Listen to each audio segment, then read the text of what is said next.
नगर सेवा उत्तराखंड के official YouTube channel पर आपका स्वागत है। इस वीडियो में हम प्रॉपर्टी डेटा एंट्री करना सीखेंगे। वीडियो शुरू करने से पहले चैनल को लाइक और सब्सक्राइब करना ना भूलें। तो चलिए वीडियो शुरू करते हैं। सबसे पहले हम नगर सेवा का लिंक nagarsewa.uk.gov.in ओपन करेंगे। लिंक आपको वीडियो के डिस्क्रिप्शन बॉक्स पे मिल जाएगा। जब आप नगर सेवा का लिंक ओपन करेंगे तो आपके सामने दो लॉगिन ऑप्शन होंगे, एक नागरिक लॉगिन और एक नगर निगम कर्मचारी लॉगिन। तो आप नगर निगम कर्मचारी लॉगिन पे जाएंगे, यहाँ से लैंग्वेज सेलेक्ट करेंगे।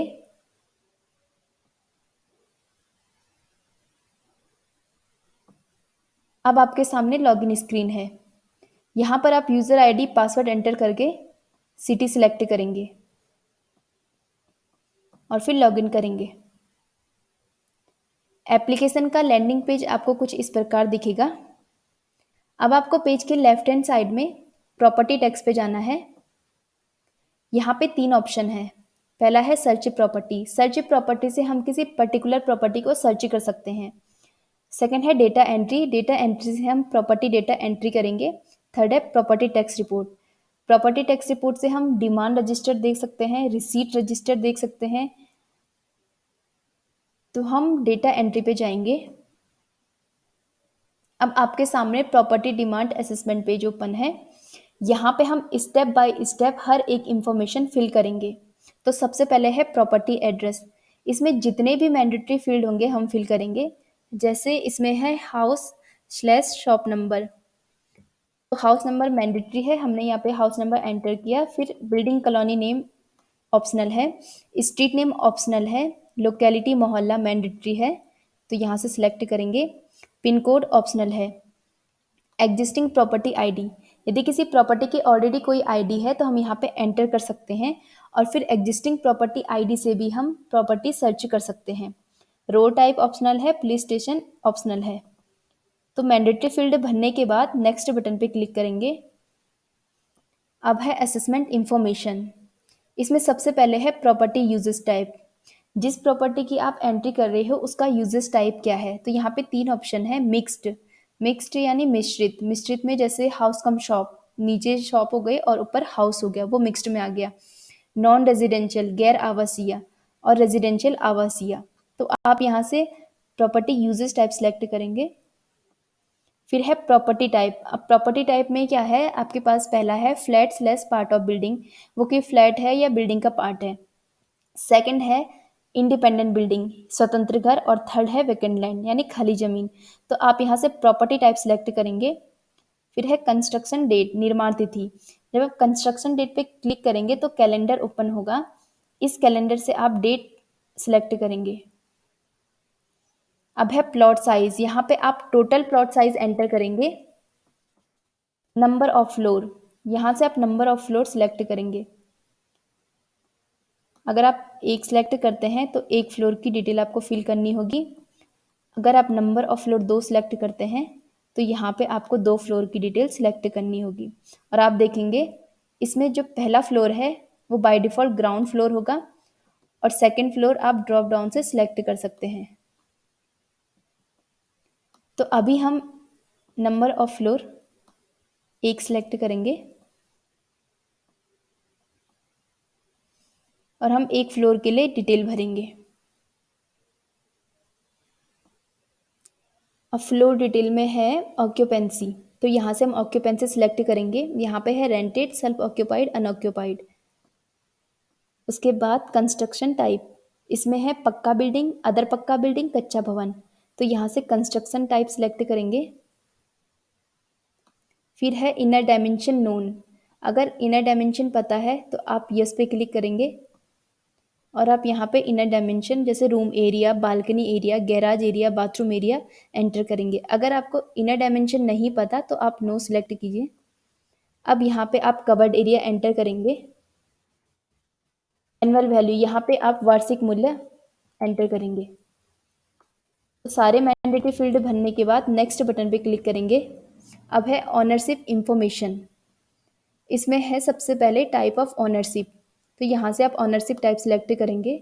सिंगल ऑनर है, multiple owner, institutional private, institutional government. Name, name में ऑनर का नेम आ जाएगा। जेंडर सिलेक्ट करेंगे, मोबाइल नंबर में ऑनर का मोबाइल नंबर, गार्जियन नेम में ऑनर का गार्जियन नेम,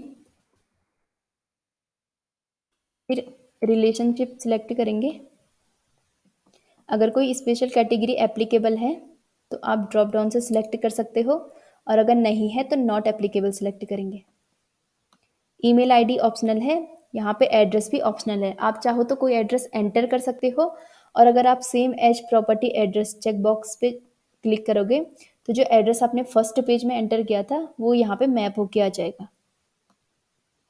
ये डिटेल भरने के बाद आप नेक्स्ट बटन पे क्लिक करेंगे।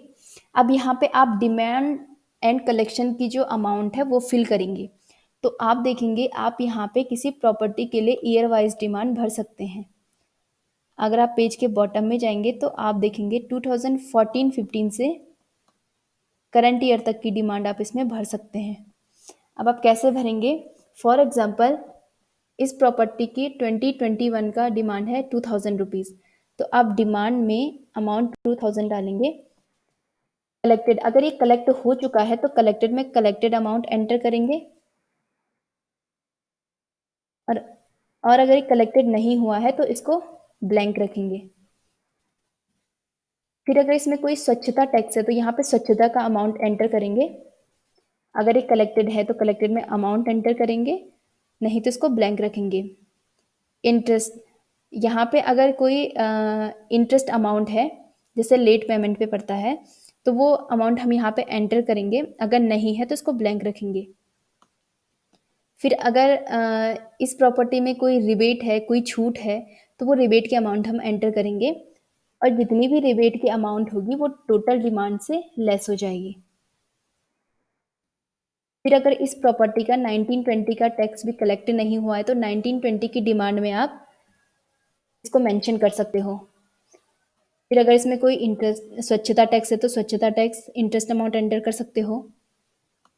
ऐसे ही आप इसकी 18-19 की डिमांड में भी मेंशन कर सकते हो। अब जितनी ईयर की डिमांड आपको मेंशन करनी है आप इसमें कर सकते हो। अब इसमें एक चीज़ ध्यान में रखनी है कि जो भी हमारी कलेक्टेड अमाउंट होगी वो डिमांड अमाउंट के इक्वल होनी चाहिए। कलेक्टेड अमाउंट डिमांड अमाउंट से कम या ज़्यादा नहीं होनी चाहिए। अगर कलेक्टेड अमाउंट डिमांड अमाउंट से कम या ज़्यादा होगी तो ये आपको एक एरर शो करेगा। जैसे आप यहाँ पे कलेक्टेड अमाउंट 500 एंटर करते हो, उसके बाद नेक्स्ट बटन पे क्लिक करोगे तो ये आपको एरर मैसेज दिखाएगा। ये है the entered collection amount should be equal to demand amount for an year. किसी भी ईयर के लिए जो कलेक्टेड अमाउंट है डिमांड अमाउंट के इक्वल होनी चाहिए। तो जब भी आप कलेक्टेड अमाउंट एंटर करें तो ये ध्यान में रखना कि डिमांड अमाउंट के इक्वल होनी चाहिए। इस प्रकार डिमांड अमाउंट एंटर करने के बाद आप नेक्स्ट बटन पे क्लिक करेंगे। अब जितना भी डेटा आपने भरा है आपको उसकी समरी दिख जाएगी। अब अगर आपको लगता है कि आपको कोई डेटा एडिट करना है, जैसे नाम गलत हो गया है या नंबर गलत हो गया है या डिमांड की अमाउंट गलत हो गई है, तो आप एडिट करके वो डिटेल एडिट कर सकते हैं। फिर आप ऐड प्रॉपर्टी बटन पे क्लिक करेंगे तो आपको मैसेज दिखाई देगा प्रॉपर्टी डिटेल सबमिटेड सक्सेसफुली। जो भी डिटेल अभी आपने भरी है वो सबमिट हो गई है सक्सेसफुली, और इसके रिगार्डिंग मैसेज ऑनर के मोबाइल नंबर पर भी चला जाएगा, और ये आपका प्रॉपर्टी आईडी नंबर भी जनरेट हो जाएगा। अब अगर आपको डिमांड रजिस्टर देखना है तो आप प्रॉपर्टी टैक्स रिपोर्ट पे जाएंगे। यहाँ पे आप डिमांड रजिस्टर पे जाएंगे और सर्च बटन पे जाएंगे। ये आपके सामने डिमांड रजिस्टर ओपन हो जाएगा। अगर आपको किसी पर्टिकुलर प्रॉपर्टी का देखना है तो यहाँ पे प्रॉपर्टी आईडी एंटर करके आप उस पर्टिकुलर प्रॉपर्टी की डिमांड देख सकते हो। इसमें current tax, arrear tax, penalty tax, ये डिटेल आपको शो होगी। आप इसको डाउनलोड भी कर सकते हो या पीडीएफ के फॉर्मेट में या एक्सएलएस में। तो इस प्रकार हम प्रॉपर्टी डेटा की एंट्री करेंगे। इस वीडियो में इतना ही। धन्यवाद।